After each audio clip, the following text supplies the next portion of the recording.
Few artists in the world actually get the luxury and get the privilege to say that they have a cult following. Somebody like Playboy Cardi has a cult following, whereas somebody like Jack Harlow, do you think he really has die-hard fans? Like maybe two. But if you watch the videos of Playboy Cardi's fans tweaking out at his shows, I'm sure you've seen a few. If you watch the fans of Playboy Cardi making memes about him finally dropping and going crazy about him finally dropping a project, this video is about showing you how to build a cult following, much like Playboy Cardi. But the trick to this video is I will actually be telling you real cult building technique that actual cults use to get new followers and to make sure that they stay loyal and they stay powerful as a cult. Before we dive into the source, though, you need to understand that these are actual dark manipulative techniques, like for real, I'm not kidding. And if you use them wrong, you'll actually be able to blackmail and manipulate people, which is not something we want. So I will be telling you how to do it ecologically and how to do it the right way, because you will genuinely have a lot of power over people if you do this. But first, we need to lay down some groundwork. You probably look like this. This is a problem. No cult is gonna form around you if you look just like an average guy that anybody can go out and they can meet in school, they can meet in college, they can meet at work. Like, who cares? This would be a terrible cult leader. It's too normal. Most people who have cult followings look something like this. They look interesting. Step zero to this technique is to literally brand yourself right. And if that's something you've been struggling with, if that's something you don't know how to do, you're not sure, you should click the link below, join my WOP community. A rebrand is literally like the whole purpose of that community, making you look like an iconic artist rather than just an average person is what we do in there. So if that's something you want, click the link below, join the community, I'll help you out. And now, on to the video. To understand how a cult following works, first we need to understand the types of fans that exist. And we can do that with this very simple pyramid. A fan who is a casual fan is somebody who knows about you. Maybe they've seen you a few times. They don't mind your music, but they're not really gonna show up for you either. They've seen you around, sure, nice, whatever. Active fans are people who actually like you, but they just like you. It's a simple sympathy, okay? And if you're a beginner artist and you've grown to some level, most likely you have some casual fans that will listen to you every now and again, and most likely you have a handful of active fans who actually comment on you, actually show some support, they actually maybe repost a song every now and again. They don't really mind doing that, and it's nice. It's nice to have active fans, but you can go further. People who trust you are called connected fans. And these are the people that are actually waiting for your next release. These are the people who are actually excited to see you dropping something, because these people, they feel like your friend, they feel like a part of your club.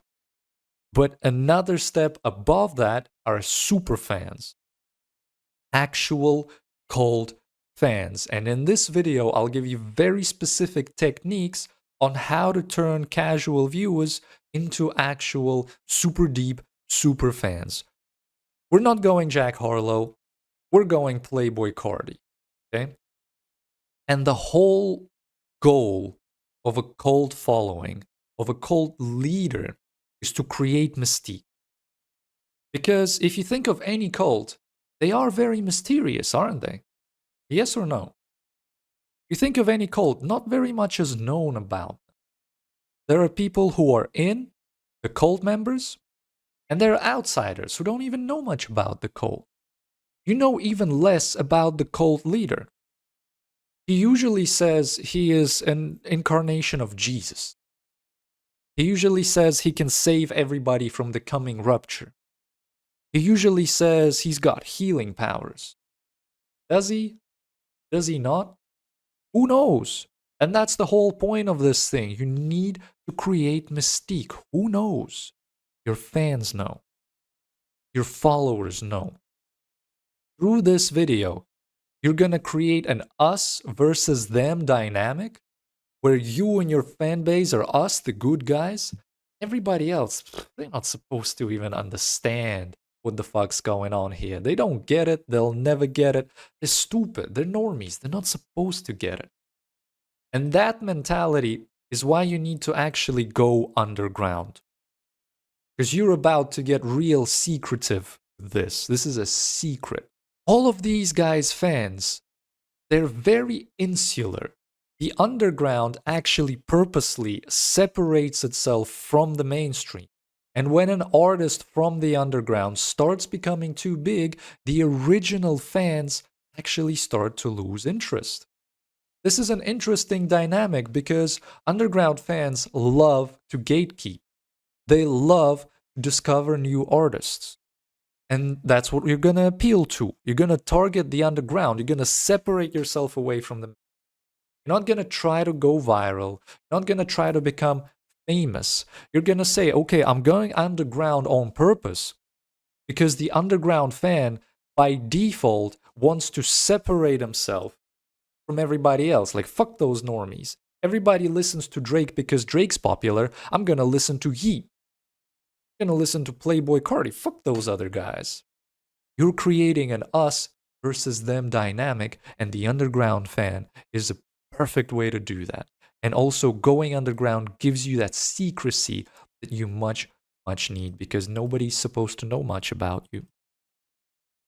Step 2 is to be a prophet of a unique idea. You need to be unique for this to work. Whole lot of red drop, that was unique as fuck. Cardi went vampire. The album was crazy. It was a unique sound, a unique idea. And if you don't know how to do that, if you're just another person doing boom bap rap, for example, right? Who cares? There's a million other people like you. Why would anybody follow you? So you need to develop a unique sound, a unique identity for this to work. And if you don't know how to do that, I don't mean to overpitch you or like oversell you, but this is what we do in the WAP community that I run. You can go in there and I'll literally show you how to be unique. Unique sound, unique visuals, unique identity. In that group, all of that happens and you can see it happen for other people. We'll make it happen for you. So if you don't know how to do this, go join that. I'll help you out. Not a problem. Okay? Sometimes a unique idea can also be a unique push. For example, maybe you just made an idea that we are all a fashion trend, like opium. We're going to talk about opium more, right? We are a unique fashion move. Back in the day, there were punks, punk movement. Back in the day, there were emos, emo movement, you know, goths. E-girls now wish there were goth girls from back in the day, okay? Goths used to be fucking awesome. And this is also called a counter culture. You're literally providing the opposite to something that already exists because you want the rebels. You want the people who say no to whatever is normal. You want those people because they will be happy to accept you and adopt you and become a part of your movement. Perfect people to target. The third step, this is where it gets really fucking evil. And again, don't misuse this information I'm giving you. If you misuse this information, you might actually create like real dangerous scenarios and toxic fandoms that you don't want. But if you use this right, you will have an excellent, super dedicated cult that's all about you. Okay? Real cults, they target people who are in a crisis, who aren't doing well. They might target somebody who's just lost a ton of money. They might target somebody who's just lost relatives. They might target somebody who's ill.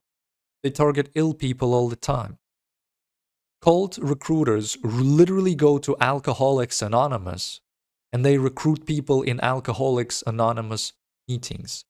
Broken people, struggling people, people who aren't doing well are the perfect target for cults because they are vulnerable. And as an artist, your job is to give validation to these people who aren't doing well. Because you're not just targeting alcoholics and homeless people. 90% of people in the world aren't doing well in some way or another. They're not in a situation they want to be. They're likely to be abusing a substance like drugs or alcohol. They're likely to be struggling with some situations that we know nothing about. A lot of people are struggling out there. And you are the guy that goes in there and says, I understand your struggle. It's real and it's perfectly good. You need to validate them. Little Peep did this by making really sad music. And whenever I feel sad, say it's like autumn, the world's going gray, the weather is garbage, the days are getting darker and shorter, I feel sad and I listen to Little Peep. And I feel validated, like my sadness is validated when I spin Little Peep. If I'm driving somewhere at night and I'm kind of cold and lonely, I'll put on Night Lavelle. You know, his dark beats and dark flow and dark kind of almost depressed delivery, but still angry, you know, they will deliver me that emotion of validating my experience, because that's the kind of experience he talks about. If I'm feeling just super sad, like beyond Little Peep sad, I might listen to X. I can't actually listen to X much more than like once or twice because his songs are too sad. And X literally said throughout his career, I represent people who are misunderstood. I represent everybody who's struggling, who's misunderstood, and who's going through it. That's literally what X said. He knew that. And a lot of these people flock to him, especially to his sadder songs. In a case like NF, he is validating the struggle. NF is all about kind of like, you know, gathering yourself together, getting motivated, and actually facing whatever you're facing and trying to deal with it. That's what NF is all about. With Kendrick, he grew up in the black community, but a lot of his songs are actually about being broke. A lot of his songs are actually struggling with being broke and hopeless. You got Money Trees, you got Dying of Thirst, you got songs like ADHD. There are many, many songs that where Kendrick validates the struggle because he talks about a similar experience. And the most ecological, I want to say, way of doing this is actually Nipsey Hussle. Because Nipsey targeted people who are struggling with money specifically, struggling entrepreneurs, struggling with getting people to understand them as an entrepreneur, struggling with people like, I don't want to work a fucking 9 to 5, fuck a 9 to 5, you know? And my mother doesn't understand, my grandmother doesn't fucking understand. What do you mean, bitch? Go work, you know? What do you mean online business? Fuck that, you know? They don't get it. And that's kind of what Nipsey's cult was always about. Nipsey was like, I get it. I validate you. I understand. I'm in the same boat. You literally just validate them by being in the same boat. That's all you need to do. And you need to talk about these experiences. But you need to understand who you're talking to. You need to do this in a targeted way. Step 4 is with these people that aren't doing well, you're actually supposed to give them an identity.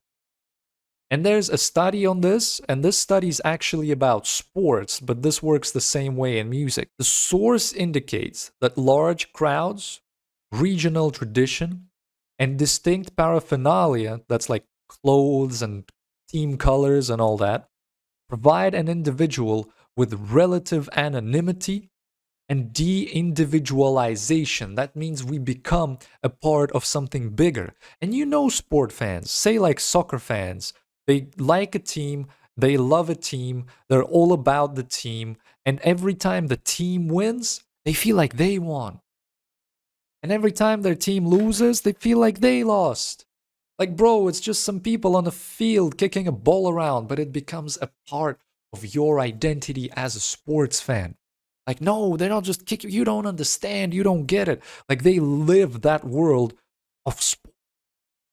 I don't understand. I'm not a fucking sport fan. I don't care. Like, I don't watch a sport unless I fucking bet on it, you know? But to them, it's a part of their identity and it's real and it's important. When one becomes a super fan of a sport, they're in some ways replacing elements of their identity with the sports team. And it's the same for music fans. Think of Cardi fans. I am a Cardi fan. I am an opium guy. I dress this way. You know, I dress this way. Literal cultural way, you know?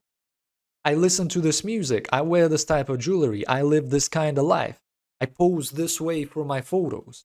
It becomes a part of their fucking identity. And you need to give them that identity through music, through fashion, through validation, through like color, through branding, essentially. Okay? Branding and messaging is how you give them this identity and they become a part of you. They are now called members. But it doesn't end there. With every step of the way, we actually get more and more potentially evil. So again, be very careful with this advice because step 5 is to actually isolate your fans. And you don't really do this yourself much. You mostly just let it happen. You do it a little bit. You might stir the flame. You might say, okay, we're opium guys. This is us. And everybody who's not opium, that's them. Ugh, fuck them. Just like sport fans, you know? We're Manchester. This is us. Everybody who's not man, fuck them. Fuck them, man. Manchester for life, you know? People do this with their neighborhoods. People do this with their gangs. People do this with their fashion movement. People do this with their music, you know? You isolate them. You create an us versus them dynamic. We're the good guys.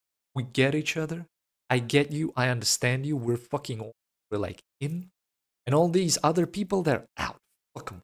Fuck them. They don't understand. They don't know. I don't even want to speak. No? But what also happens is when you let your fans gatekeep, is they start to take this shit to extremes. And many cults are actually extreme, and many cults actually isolate their members. They isolate them from their family, they isolate them from their friends, they isolate them from their old communities that they used to be a part of because that's them. They don't understand, man. They're not going to be saved when the rupture comes. They're not going to be healed by the cult leader, you know. They're stupid. They're not faithful. Fuck them, you know. But we're going to be saved when the rupture comes.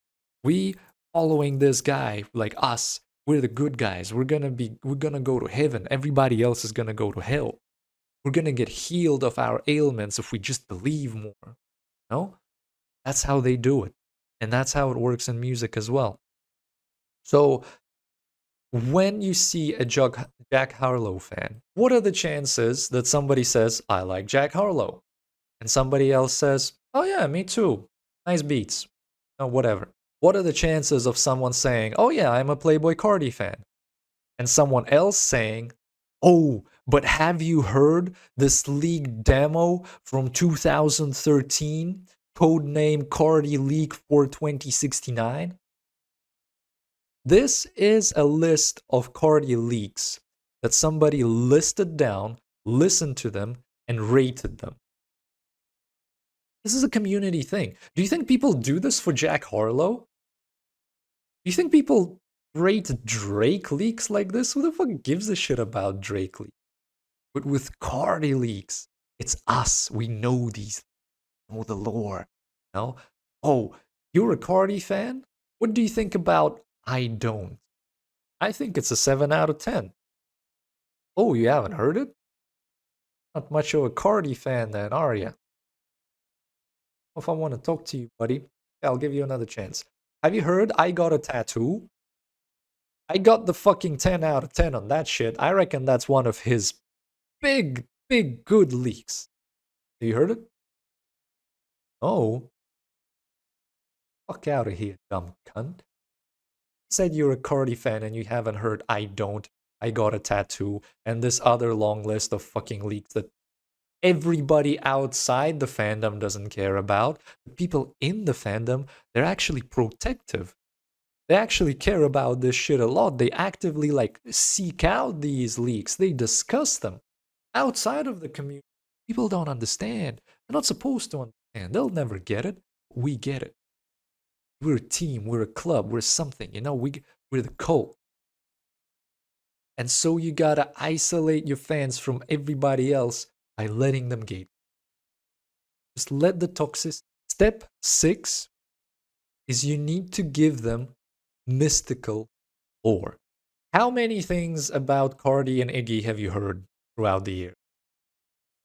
I heard that story where I think their son was like starting to walk or some shit, and Cardi was in another city playing PlayStation with Uzi. You know, Cardi is essentially a shit dad. He was never around with Iggy and their son. Iggy's like despises him a lot. She hates him a lot. And, you know, I'm pretty sure they ended up breaking up because he was just never around. He was nonchalant, never cared about his girlfriend, never cared about his son. How many fucking beefs between Cardi and Iggy were there where she was like, man, that guy's a fucking asshole? You know? That's mystical lore. Why was Cardi not his son was? Is he just like that? Does he care? Is it cool? Oh, he was actually playing PlayStation with Uzi. You know, that actually goes kind of hard. But man, he's kind of a bad dad, isn't he? Playing PlayStation with Uzi, that's kind of fucking cool. Mystical lore. It's debatable. It's not set in stone. Because if they said, okay, Cardi is a terrible dad, that's kind of like stating a fact. That's not. But the story of him being in another city as his son is learning to walk, him in another city playing PlayStation with Uzi, that's a story. It's lore. It's mystical lore. For X. Okay? Who the fuck is Jocelyn Flores? If you're not a fan, by the way, I'm not like a hard X fan, you know? Who the fuck is Jocelyn Flores? It's a whole sad song about her. Is it his mom? Is it some girlfriend? Is it a relative that he lost? Who knows? Fans know. Who the fuck is that kid with the blunt in his nose? Fans know. Fans know the story. Even I heard that he's in prison now. You understand? It's mystical lore. It's mystical characters. And you do this by introducing other characters and relationships into your universe. I'll give you an example of literally my mystical lore. It makes no sense, but it was really cool. So, me and a bunch of homies, we were walking around an abandoned fucking building, just trying to explore it. We got into this building. This is a real story. And in one of the rooms was a perfectly good room with a kitchen that was clearly a fucking underground casino. But the door wasn't even locked. So we went in, we fucking graffitied, spray painted the walls, we stole the fucking chips and the cards, we like bounced around on the couch, we drank their beer, we raided their fucking kitchen, we drew with ketchup on the walls, and we sprayed the fire extinguisher all around the place. Why? How? What? What do you mean we were in a. Why were we even in an abandoned building? Why was there an unlocked underground fucking casino with a full, like, gambling table, like a poker table, and a full set of poker cards and chips and like a stocked kitchen? What the fuck? To this day, we don't know that. Nobody fucking knows that. We remember that night of fucking around in that casino and trashing it. It's like a mystical lore bit. We still talk about it. It's been fucking years. Something that happened. Fuck. But how it was. And finally, when you do all these things, you become like this step is actually out of your power.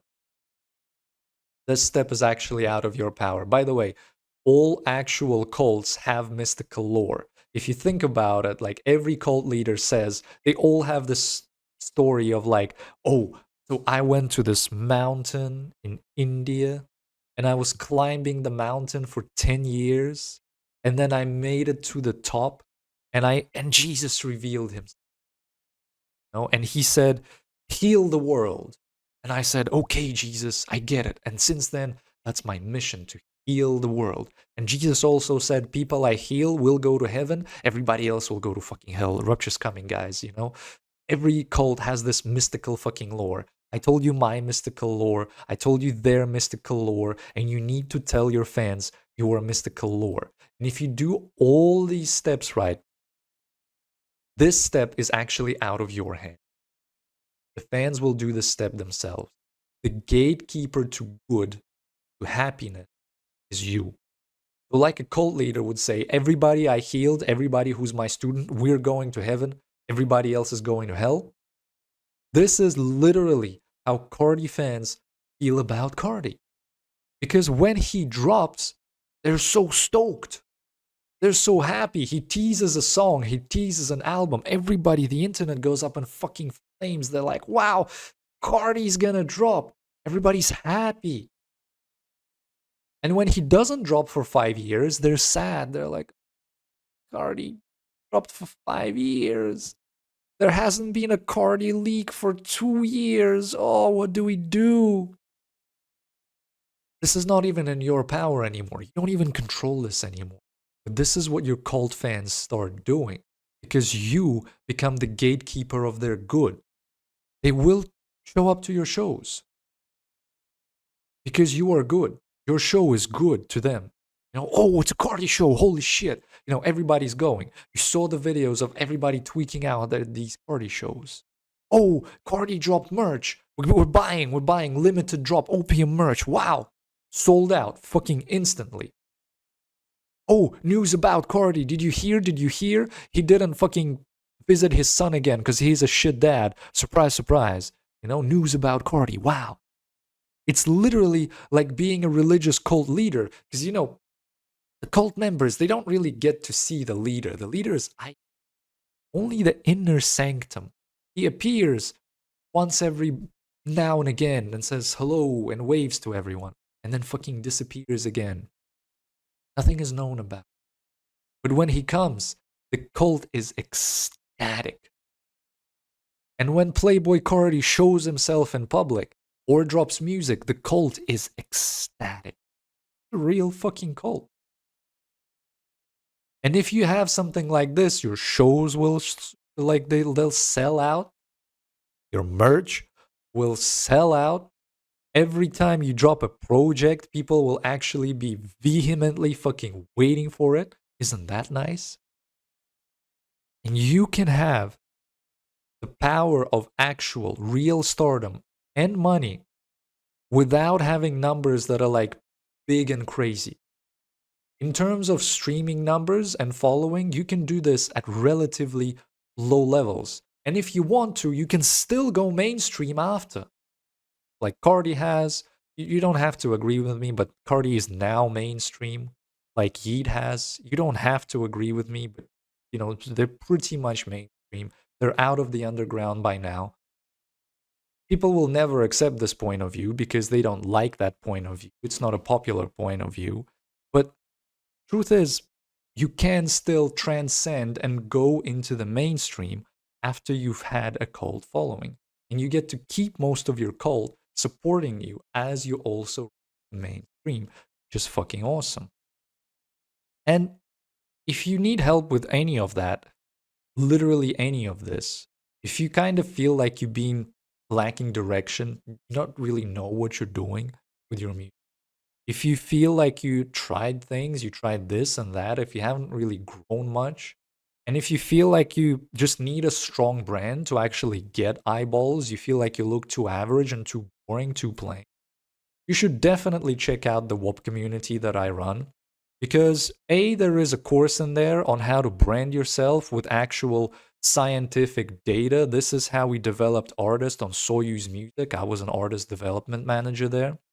You'll get to go through a literal major label artist development process. I'll also give you content ideas. I'll give you tools like AI tools to help you conceptualize and market yourself easier. A lot of this stuff becomes automatic. And I will give you personal reviews and personal advice, because if you like my videos, and you think they're helpful, you should go in there. You'll have direct access to me. We can chat in the community chat. I always answer questions and I help people out with whatever they want. So, if that's something you want for your career, you should definitely click the link below and join the WAP community. And if you like this video, you should watch this video next.